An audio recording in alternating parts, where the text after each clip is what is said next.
Episode 6. Song. In the warm puddle and the cracks between things where it started, the things that grew would become us, not yet. A dot of biology in the boiling soup of swirling cloud, glowing with static. The genes danced in the dance of life for the first time, exchanging strands of data in the shallow sands. The spark that lit the fire that burned through time and forged us now. As we write, turn the page and back again. Close your eyes and count to 10. Read the words back again. Further back than it seems, in a place beyond your dreams, lays a little willow shack, insulating dying screams. Welcome to the place beyond, lying shallow in a pond. Time and tide will break this bond, but we'll come tumbling after. The night sky splattered wide open. Nature saw me choking, turned its face away from me, dead as a politician. Doctor hanging in the night, bright open eyes clutched tight, seeing wonders and delight. Don't blame what comes after.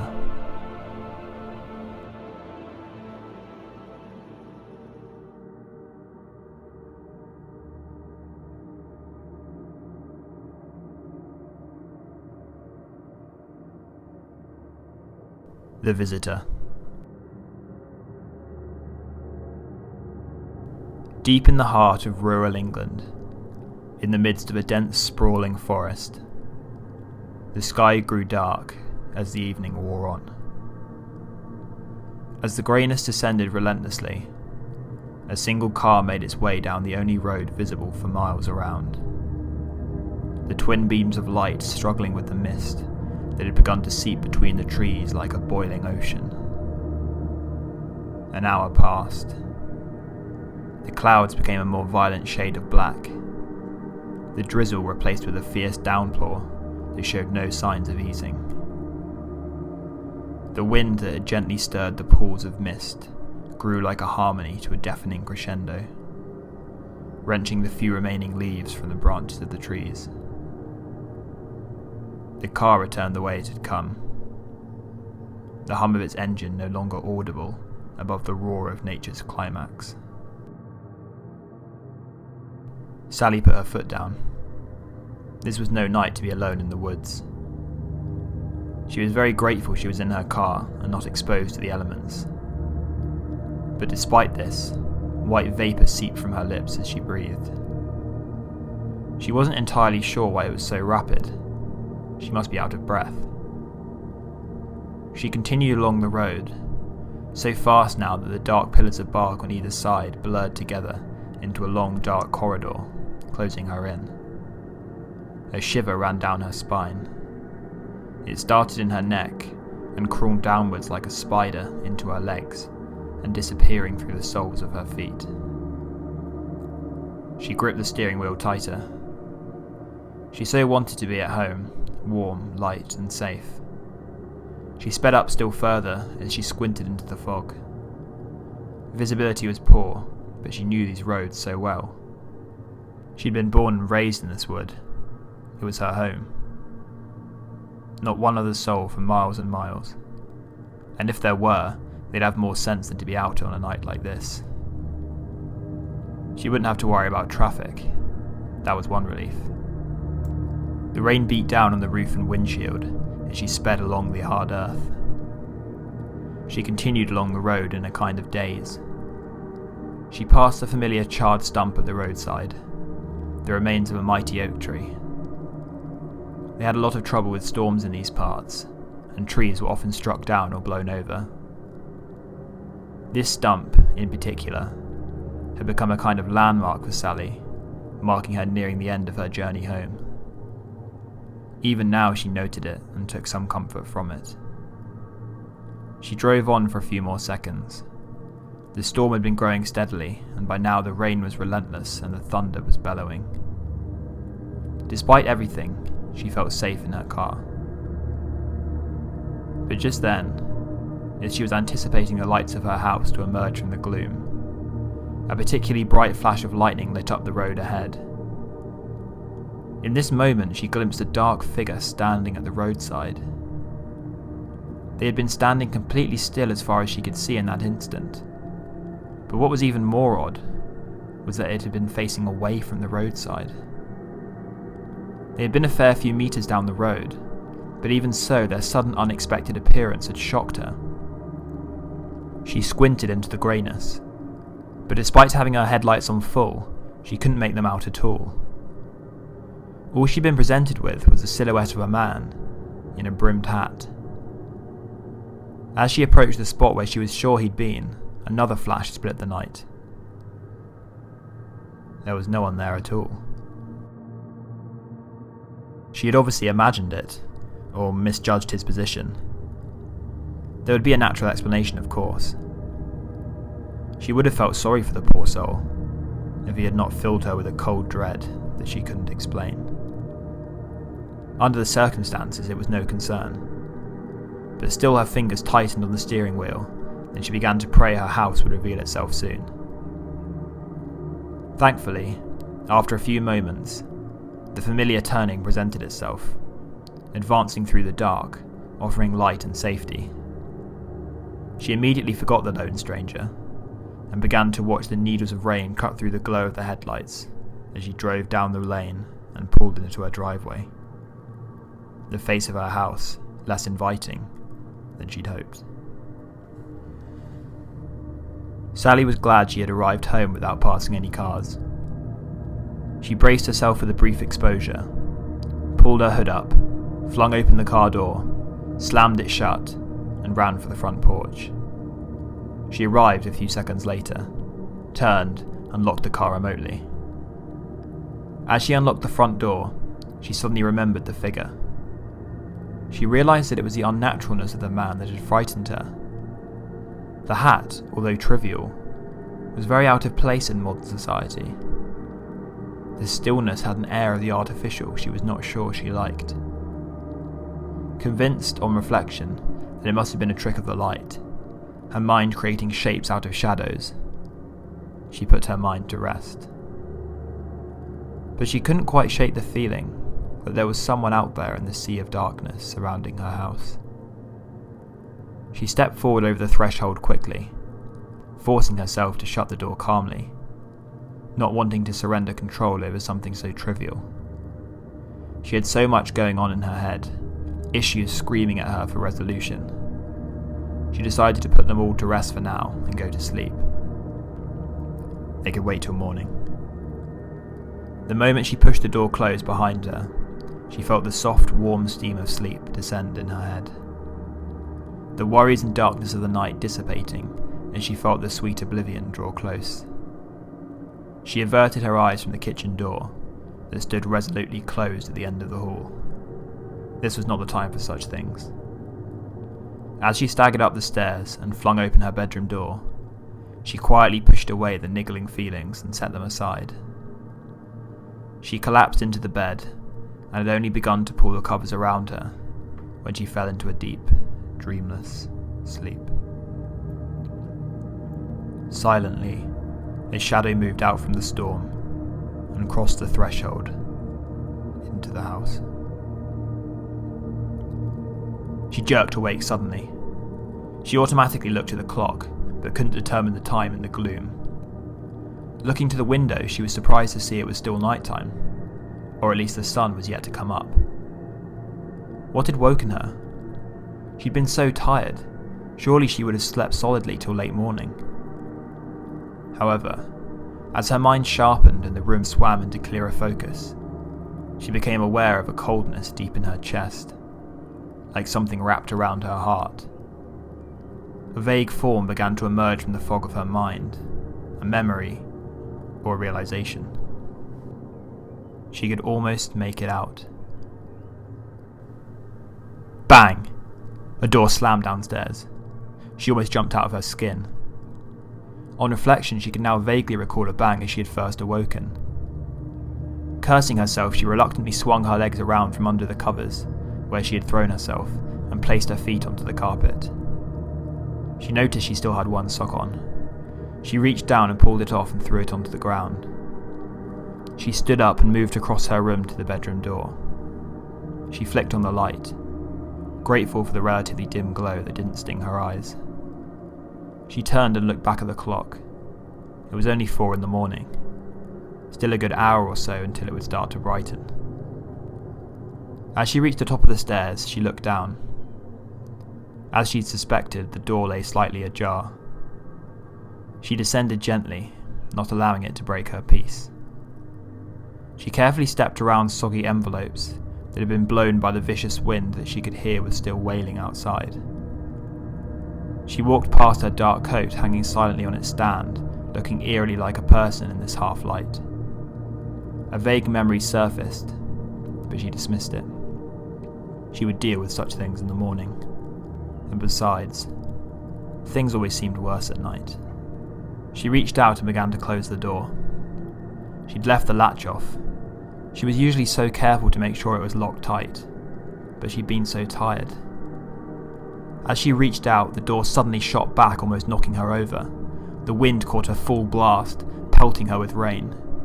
She experienced a horrible exposed feeling brought on by the sudden rush of the elements in only her nightclothes. However, it was muffled slightly on her top. Forcing the door closed and pulling the latch with finality, she glanced down at her body. When she'd stumbled in, she hadn't even fully undressed. She was still wearing her coat. She felt it. It was still damp.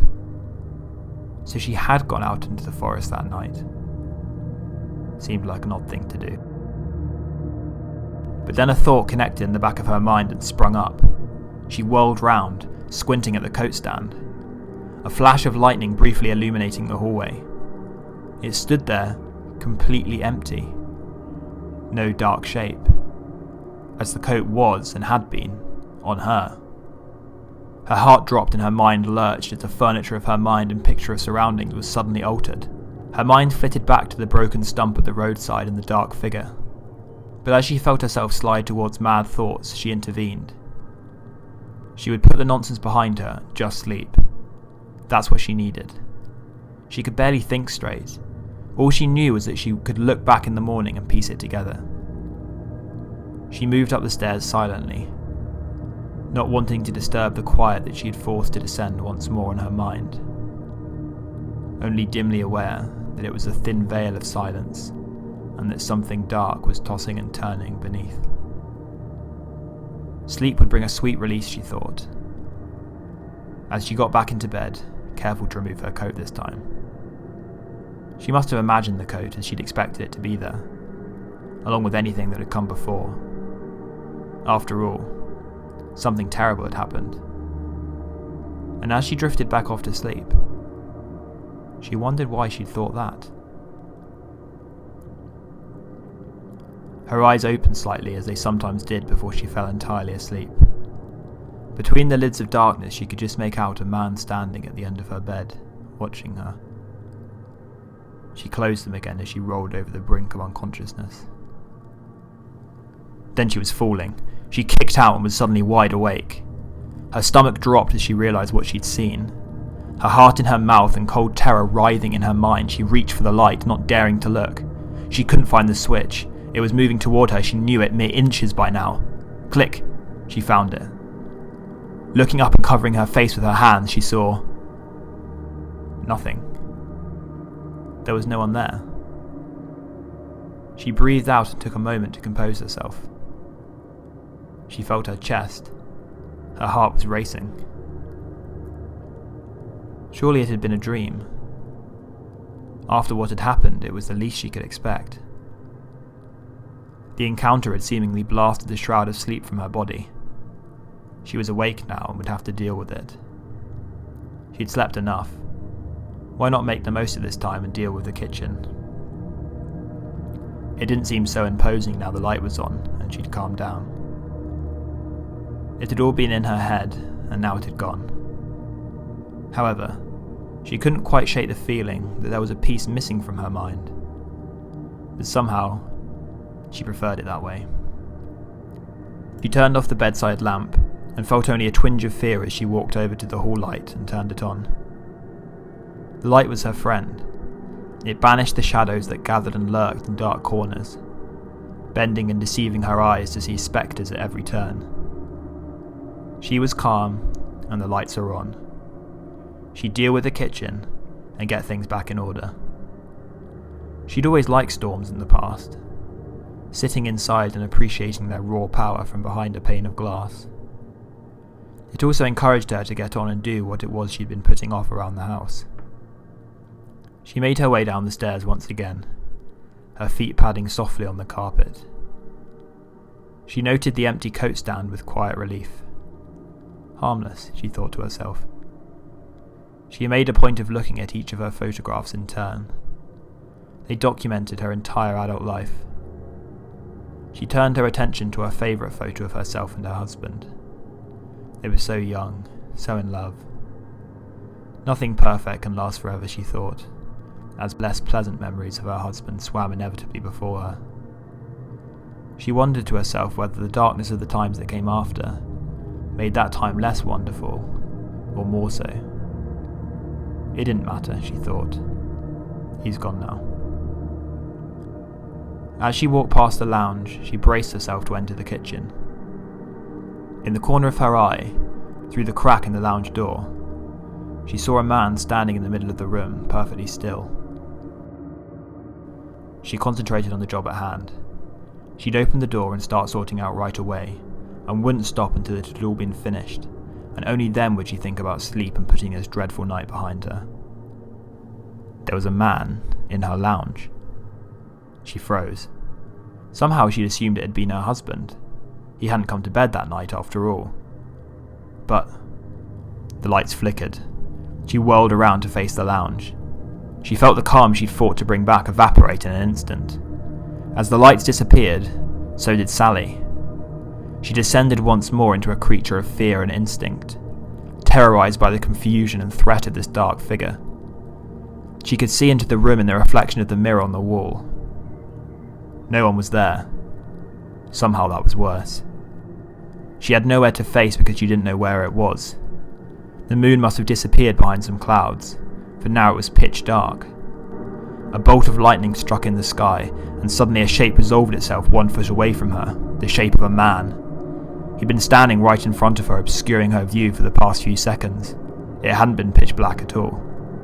Her entire body jolted backwards, almost vomiting in the sudden burst of movement. She felt herself begin to shake violently and sweat prickle up all over her body. She could hear her heart pounding in her ears, deafening. Another flash, and he was gone once more, leaving only the swirling fear of the unknown.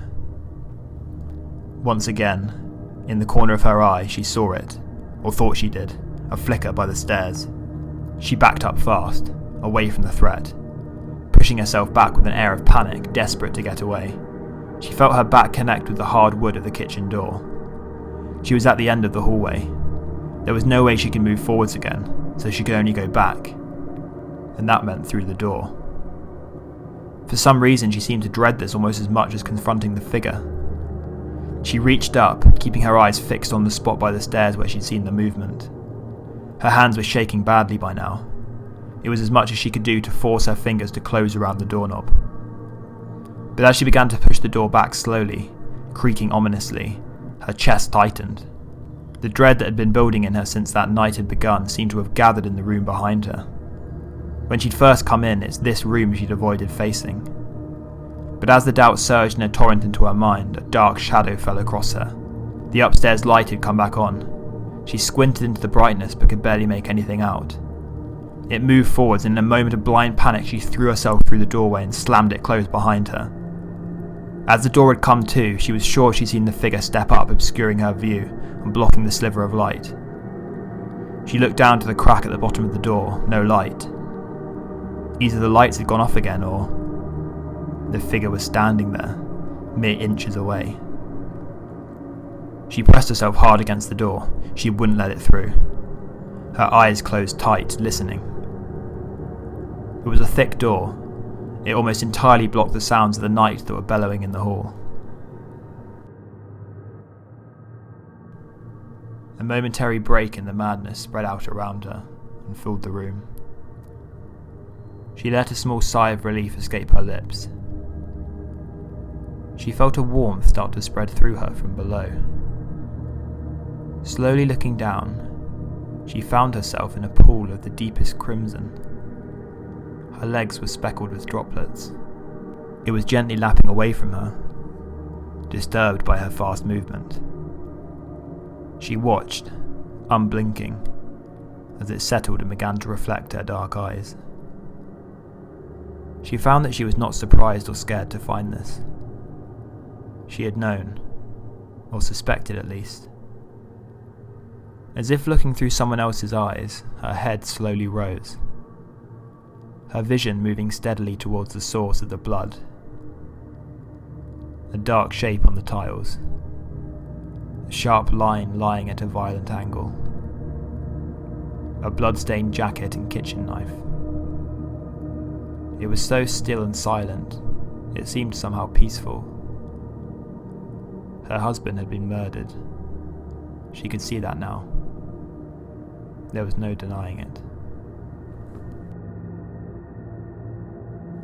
The storm continued to buffet the small house in the middle of the wood.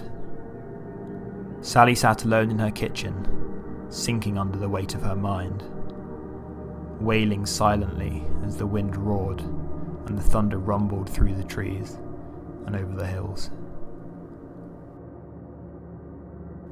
It wasn't too long, however, before the sun broke the line of the horizon and shone out over the land. The storm, having done its worst, abated.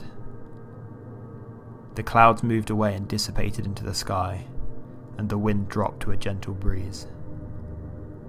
The rain continued a little longer, but dropped to a light shower.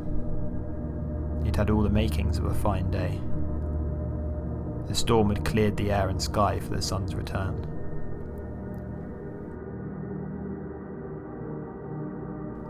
At a small police station on the outskirts of the forest, a call was received.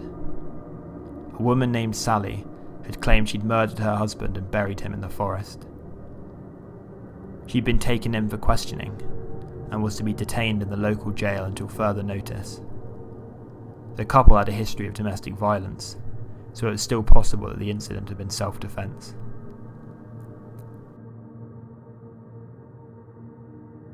Sally sat in her cell. Morning sunlight poured in through the barred window.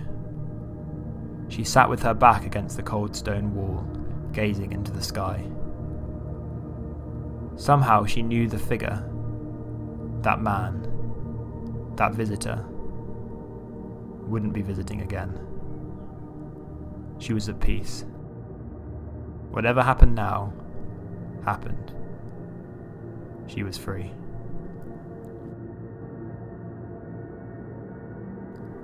The earth spun on through the night, turning Sally towards the light and shrouding the other side in darkness. After the sun had fallen away beneath the rim of the horizon, a man stood over a broken shape in an alleyway. A pool of scarlet reflected the starlight that was slowly being replaced with dark clouds. Drip, drip. Red droplets fell from the man's balled fist. And as he turned and fled down the alley into the night, a dark figure stepped into view.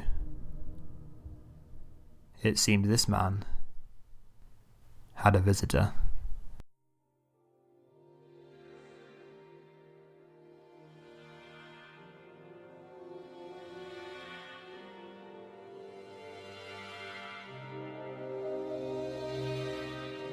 The Caterpillar.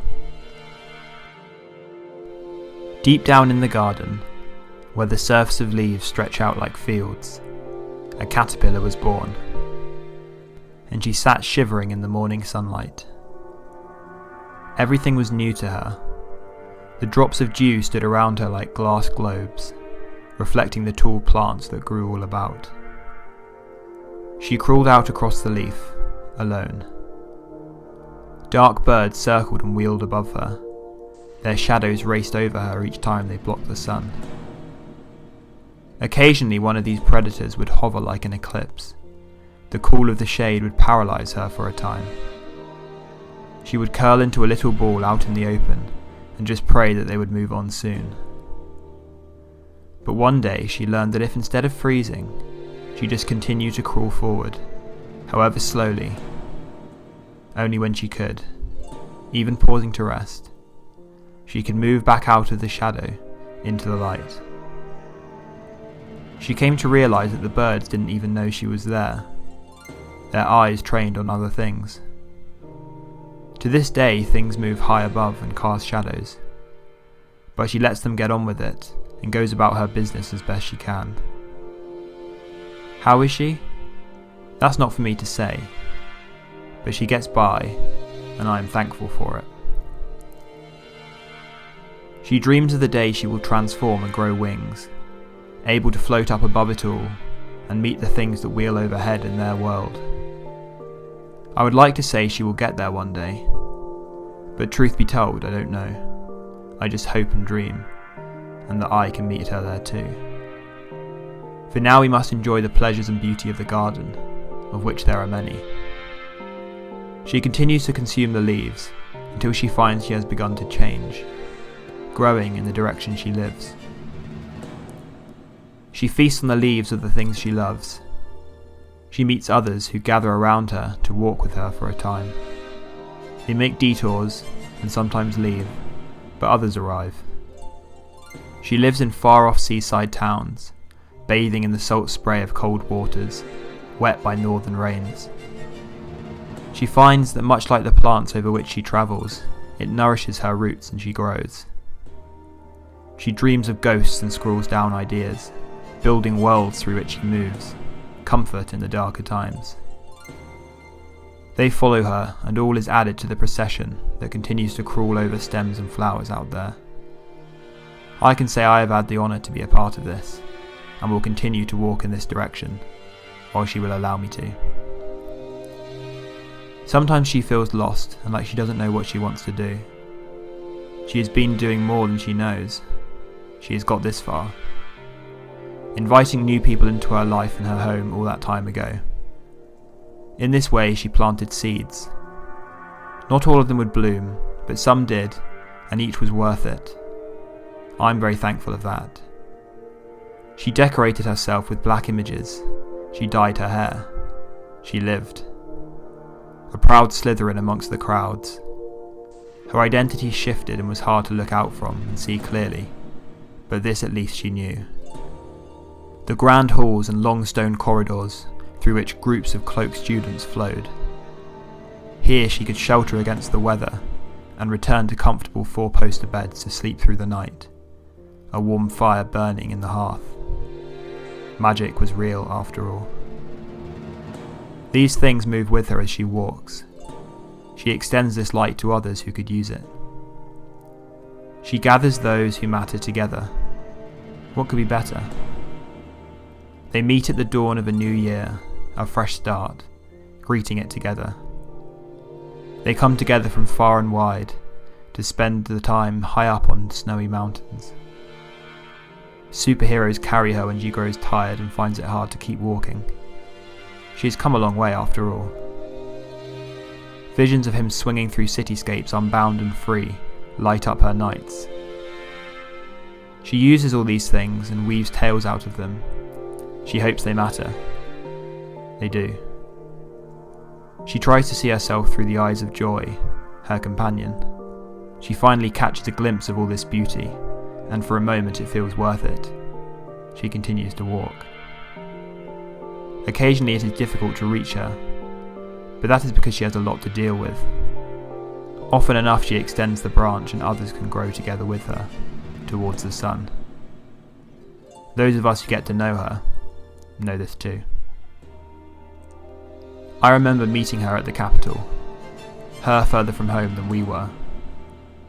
We all walked together down streets of Nando's, alcohol, markets, English landmarks, laughter, bars, Uno, and yellow grass. Meetings so filled with life for me it's a pleasure to recall. I can only hope it went in all directions. She invited us closer and we had the best time. Those around us burn brightly and we are beyond thankful. Life moves on and we find ways to move on with it. Not all come to pass, but we have a say in how they are replaced. She sees what she needs in different people as the years pass, not always seeing that it has been in her all this time. Her family comes in many forms, you see. She watched the prestige at the end, and that's what counts.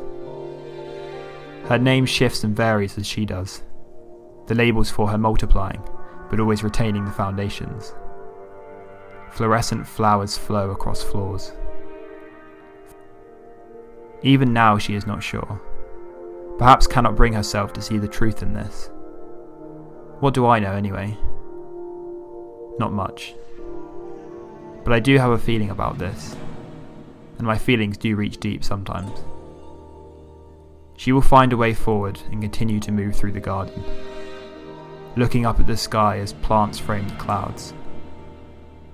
The birds can see her now, but dare not approach, surrounded by the rest of us as she is. And when she awakes the next morning, she finds she has grown ever so slightly.